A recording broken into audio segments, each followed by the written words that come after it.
223 পৃষ্ঠার নিজে করি 19.2-এর প্রশ্নগুলোর সমাধান নিয়ে আলোচনা করছি। 1 নম্বর প্রশ্নটিতে বলেছে, দেবুবাবু নতুন বাড়ি বানিয়েছেন। আজ তিনি নিজেই তার বাড়ির দুটি সমান মাপের জানালা রং করবেন। প্রতি জানালার দুটো পাল্লা। যদি প্রতিটি পাল্লা রং করতে তার 2 ঘন্টা 15 মিনিট করে সময় লাগে, তবে দেবুবাবুর দুটি জানালার রং করতে মোট কত সময় লাগবে হিসাব করি। দেখো, প্রতি জানালায় দুটি করে পাল্লা, তাহলে দুটি জানালা মানে হচ্ছে 4টি পাল্লা হবে। আমাদের কি করতে হবে, এই 2 ঘন্টা 15 মিনিটকে 4 দিয়ে গুণ করতে হবে।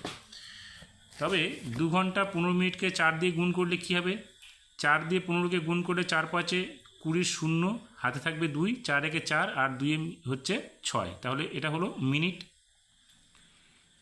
এরপরে কি আছে, 4 দিয়ে আমরা ঘন্টা 2 ঘন্টাকে গুণ করব, তাহলে 4 দিয়ে গুণ করলে 4 দুগুণে 8 ঘন্টা। এবার আমরা 60 মিনিটের বেশি রাখতে পারবো না, তাহলে এখানে 60 এখানে আছে, তো 60 মিনিট যদি সরিয়ে নিই, 60 মিনিট আমাদের 1 ঘন্টা হবে, তাহলে এখানে কী হয়ে যাবে, 0 মিনিট হয়ে গেল। আর এখানে কি হবে, 60 মিনিটে 1 ঘন্টা মানে 8-এর সঙ্গে 1 ঘন্টা যোগ হয়ে গেল, অর্থাৎ এখানে হয়ে গেল 9 ঘন্টা। তাহলে উত্তরটা কী হবে, মোট 9 ঘন্টা সময় লাগবে, অর্থাৎ দুটি জানালা রং করতে মোট 9 ঘন্টা সময় লাগবে। এবার 2 নম্বর প্রশ্নটিতে বলেছে, ফণিদা 11 ঘন্টা 36 মিনিটে একই রকম 4টি মূর্তি তৈরি করতে পারেন। যদি একটি মূর্তি তৈরি করেন, তবে ফণিদার কত সময় লাগবে হিসাব করি। অর্থাৎ 4টি মাটির মূর্তি তৈরি করতে 11 ঘন্টা 36 মিনিট সময় লেগেছে। 4 দিয়ে আমরা এই 11 ঘন্টা 36 মিনিটকে ভাগ করলে একটি মূর্তি তৈরি করতে কত সময় লাগবে আমরা পেয়ে যাব। তাহলে 4 দিয়ে 11 ঘন্টা 36 মিনিটকে ভাগ করব। দেখো, 4 দিয়ে 11কে ভাগ করলে 3 4 12 হয়ে যাবে, বেশি হয়ে যাবে। আমরা কি করব, দুবার দেব। 4 দুগুণে 8 ঘন্টা, তাহলে 11 থেকে 8 বিয়োগ করলে কত হবে, 3। তাহলে এখানে কী হলো, 2 ঘন্টা হয়ে গেল। এবার এই 3 ঘন্টাটাকে আমরা কি করব, মিনিটে নিয়ে আসব। তাহলে 3 ঘন্টা যদি আমরা মিনিটে নিয়ে আসি, 3কে আমরা কি করব, 60 দিয়ে গুণ করব, তাহলে 3 6 18, অর্থাৎ 180। তাহলে এই 180-র সঙ্গে আমরা অবশিষ্ট যে 36 মিনিট সেটাকে আমরা যোগ করব আগে। তো যোগ করলে এখানে কত হবে, 6, 8 আর 3 যোগ করলে 11-র 1, হাতে থাকবে 1, 1 আর 1 মিলে হচ্ছে 2, তার মানে 216 মিনিট হলো।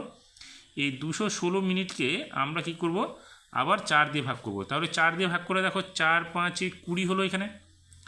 এবার এই 21 থেকে 20 বাদ দিলে এখানে 1 হলো, এই 6টা এখানে নামবে, তাহলে 4 4 16 হলো, মিলে গেল। তার মানে এটা হচ্ছে 54 মিনিট।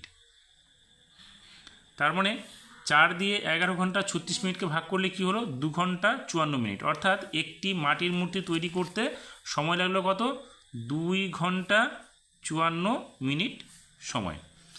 এবার 3-এর এ নম্বর প্রশ্নটাতে আছে, 3 ঘন্টা 26 মিনিটকে 4 দিয়ে গুণ করতে হবে। 3 ঘন্টা 26 মিনিটকে যদি আমরা গুণ করি, 4 6 24-এর 4 হলো, হাতে থাকবে 2, 4 দুগুণে 8 আর হাতের 2 মনে হলো 10, তাহলে এখানে হয়ে গেল 10।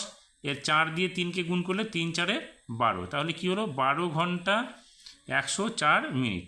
এবার আমি কি বলেছি, যে এখানে আমরা 60-এর বেশি রাখতে পারবো না, তাহলে 60 মিনিট এখান থেকে যদি সরিয়ে নিই, তাহলে এখানে অবশিষ্ট কত থাকবে, 60 যদি বিয়োগ করি এখানে থাকবে দেখবে 44 মিনিট। তাহলে এটা হলো কত, 44 মিনিট।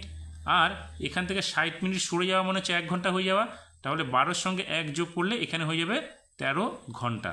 তার মানে 3 ঘন্টা 26 মিনিটকে যদি আমরা 4 দিয়ে গুণ করি, কত হবে, 13 ঘন্টা 44 মিনিট। এরপরে বি নাম্বারটাতে আছে, 7 ঘন্টা 13 মিনিটকে 12 দিয়ে গুণ করতে হবে। দেখো, 7 ঘন্টা 13 মিনিটকে যদি আমরা 12 দিয়ে গুণ করি, তাহলে 12 দিয়ে 13কে গুণ করলে আমরা কত পাবো, আমরা পাবো হচ্ছে 156। তাহলে 12-র সঙ্গে 13 গুণ করলে আমরা দেখো, 13 দুগুণে 26-এর 6, হাতে থাকবে কত, 2, 13কে 13 আর হাতের 2 মিলে হচ্ছে 15, তার মানে হচ্ছে 156 মিনিট। আর 12-র সঙ্গে 7 গুণ করলে কত হচ্ছে, 7 12 84 ঘন্টা। এবার আবার একই মিনিট, এখানে 60-এর বেশি রাখা যাবে না। তার মানে দেখো, এখানে 60 দিয়ে আমরা কটা 60 নিতে পারবো, দুটো, অর্থাৎ 120 বের করতে পারবো। এখানে 120 মিনিট বেরিয়ে গেলে এখানে পড়ে থাকবে কত, 36 মিনিট। তাহলে আমরা 120 মিনিটে কত পাবো, 2 ঘন্টা পাবো। তার মানে হচ্ছে 84-র সঙ্গে 2 যোগ করলে এখানে হয়ে যাবে আমাদের কত, 86 ঘন্টা। তার মানে আমরা কি পেলাম, যে 7 ঘন্টা 13 মিনিটকে 12 দিয়ে গুণ করলে আমরা কত পাবো, আমরা পাবো 86 ঘন্টা 36 মিনিট। এবার সি নম্বর অঙ্কটাতে রয়েছে, 3 ঘন্টা 27 মিনিটকে 9 দিয়ে ভাগ করতে হবে। দেখো 9 দিয়ে 3কে তো ভাগ করা যাবে না, তাহলে 9 শূন্য 0 হলো। এবার 3 থেকে আমরা যদি শূন্যকে বাদ দিই তবে এখানে 3 ঘন্টা হবে। এই 3 ঘন্টাটাকে আমরা আবার কি করব, মিনিটে পরিবর্তন করব। তাহলে 3 ঘন্টায় কত হবে, 180 মিনিট হবে, অর্থাৎ 60 দিয়ে 3কে গুণ করতে হবে, কারণ 1 ঘন্টায় হচ্ছে 60 মিনিট। তাহলে 3 ঘন্টায় কত হবে, 180 মিনিট। আমরা এখানে কি করব, 180 মিনিট নিয়ে আসবো। আর তার সঙ্গে কি করব, এখানে যে 27 মিনিট ছিল সেই 27টাকে এখানে যোগ করে নেব। তাহলে যোগ করলে কত হবে, এখানে হবে 7, 8 আর 2 যোগ করলে 10, 10-এর শূন্য হাতে থাকবে 1, 1 আর 1 মিলে হচ্ছে 2। তাহলে কত হচ্ছে, 207 মিনিট। এই 207 মিনিটকে কী করব, এবার আমরা 9 দিয়ে ভাগ করব। তাহলে এটা কী হলো, 0 ঘন্টা হয়ে গেল। আর এবার 9 দিয়ে 20কে ভাগ করলে 9 দুগুণে কত হলো, 18। 20 থেকে 18 গেলে এখানে বাঁচবে কত, 2। অবশিষ্ট 7টা এখানে নামলো, 3 নং 27 হলো। তাহলে মিলে গেল। তার মানে এটা কি হলো, 0 ঘন্টা 23 মিনিট। তার মানে আমরা উত্তরটা কী পেলাম, 9 দিয়ে ভাগ করলে পাবো হচ্ছে 0 ঘন্টা 23 মিনিট। আমরা কিন্তু সরাসরি 23 মিনিটও লিখতে পারবো, শুধু এই 23 মিনিট লিখলেও কিন্তু হয়ে যাবে। এরপরে ডি নাম্বার রয়েছে 15 ঘন্টাকে 12 দিয়ে ভাগ করতে হবে। 12 দিয়ে 15কে ভাগ করলে দেখো 12 দুবার দিলে হচ্ছে 24 হয়ে যাবে, বেশি হয়ে যাচ্ছে। আমরা 12 একে 12 দেবো, একবার হবে। তাহলে এই 15 থেকে 12 চলে গেলে এখানে হবে 3। এই 3 ঘন্টাটাকে আমরা কি করব, মিনিটে নিয়ে আসবো। 3 ঘন্টা মিনিটে নিয়ে আসলে কি হবে, 100, 3 6 18 অর্থাৎ 180 মিনিট হয়ে যাবে। কারণ 1 ঘন্টায় হচ্ছে 60 মিনিট, তাহলে 60কে আমরা 3 দিয়ে গুণ করবো, 180 মিনিট হয়ে যাবে। এবার আমরা কি করব, এই 180 মিনিটকে 12 দিয়ে ভাগ করব। তাহলে এখানে কি হলো, 1 ঘন্টা হলো। এখন 12 দিয়ে ভাগ করলে এখানে কত হবে, 12 একে 12, তাহলে অবশিষ্ট কত থাকবে, 6। এখানে শূন্যটা নেমে গেল, 5 12 60, তাহলে এখানে হলো 60। তাহলে কি হলো, এটা হয়ে গেল মিনিট। তার মানে 12 দিয়ে 15 ঘন্টাকে ভাগ করলে ভাগফলটা কত হচ্ছে, 1 ঘন্টা 15 মিনিট। পরবর্তী অঙ্কটা কি আছে, 9 দিয়ে ভাগ করতে হবে আমাদের 6 ঘন্টা 18 মিনিটকে। একই রকম আমরা 9 দিয়ে 6কে ভাগ করতে পারবো না, তাহলে 9 0 0 হলো। এবার কি হলো, 6 থেকে 0 চলে গেলে এখানে হবে 6। এই 6 ঘন্টাকে কি করব, আমরা মিনিটে নিয়ে আসবো। তাহলে মিনিটে নিয়ে আসলে এখানে কি হবে, এটা ঘন্টায় আসলো। এটা 1 ঘন্টায় যদি 60 মিনিট হয়, তাহলে 6 ঘন্টায় কত হবে, 6 6 36, অর্থাৎ 360 মিনিট। এবার এই 360 মিনিটকে আমরা কী করবো, 9 দিয়ে ভাগ করবো। দেখো 4 নং 36 হয়ে গেল। এখানে শূন্য বাঁচলো, শূন্যটা আমরা কী করবো, এখানে নিয়ে চলে আসবো। তাহলে কী হলো, 40 মিনিট। এবার আমাদের কি আসবে, এই 18 সেকেন্ড যেটা ছিল, আমরা এখানে মিনিট লিখব। এখানে হলো 18 সেকেন্ড। এবার এই 18 সেকেন্ডকে আমরা ভাগ করব। তাহলে এখানে হলো 18 সেকেন্ড। 18 সেকেন্ডকে ভাগ করলে দেখো 9 দুগুণে 18 সেকেন্ড মিলে যাবে। তাহলে এটা কত হলো, সেকেন্ড হলো। তার মানে কী হলো উত্তরটা, 0 ঘন্টা। আমরা বলছি 0 ঘন্টা না লিখলে হবে, আমরা সরাসরি লিখব কত, 40 মিনিট 2 সেকেন্ড। তাহলে এখানে লিখবো আমরা 40 মিনিট 2 সেকেন্ড। পরবর্তী অঙ্কটা যেটা রয়েছে এফ নাম্বারে, সেখানে বলেছে 5 ঘন্টা 10 মিনিট 4 সেকেন্ডকে 4 দিয়ে ভাগ করতে হবে। তাহলে 4 দিয়ে 4 একে 4 হবে, দুবার দিলে 8 বেশি হয়ে যাবে। আমরা এখানে বিয়োগ করে এবার 1 ঘন্টা নামাবো। 1 ঘন্টাকে কী করব, আমরা মিনিটে নিয়ে আসবো। তাহলে 1 ঘন্টা মানে কত হবে, 1 ঘন্টা মানে 60 মিনিট। তাহলে এখানে 60 নিচে করব 10, তাহলে কত হচ্ছে, এটা মিনিটে চলে আসলো।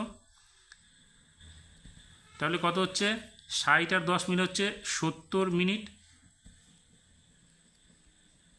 আর এখানে রয়েছে 4 সেকেন্ড, তাহলে এখানে লিখবো 4 সেকেন্ড। এবার 70কে আমরা ভাগ করব 4 দিয়ে, তাহলে এটা কি আসলো, 1 ঘন্টা আসলো।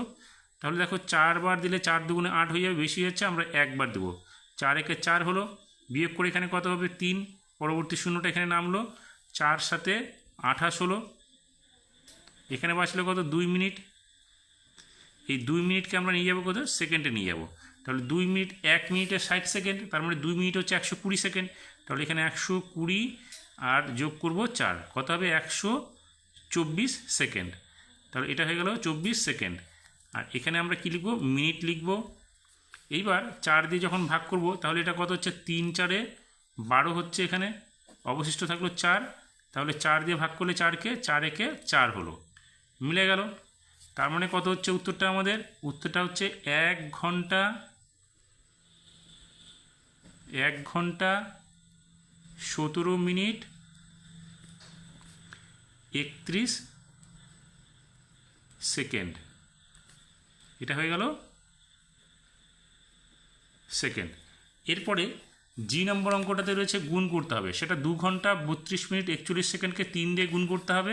3 দিয়ে গুণ করলে কত হচ্ছে? 3 একে 3, 3 4 12, এটা হয়ে গেল সেকেন্ড। এবার 3 দিয়ে 32কে গুণ করবো, 3 দুগুণে 6 হলো, 3 তিরিকে 9 হলো, অর্থাৎ 96 মিনিট হলো।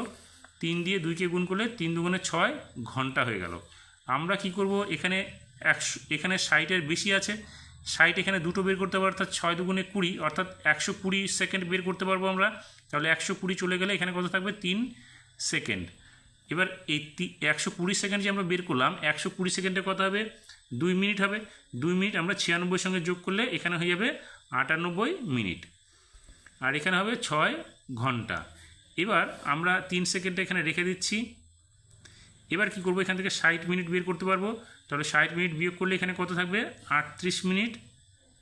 আর 60 মিনিট যেহেতু আমরা বের করছি, 60 মিনিট মানে হচ্ছে 1 ঘন্টা, তার মানে 6-এর সঙ্গে 1 ঘন্টা যোগ করলে এখানে হলো 7 ঘন্টা। তাহলে গুণফলটা কী দাঁড়ালো? 7 ঘন্টা 38 মিনিট 3 সেকেন্ড।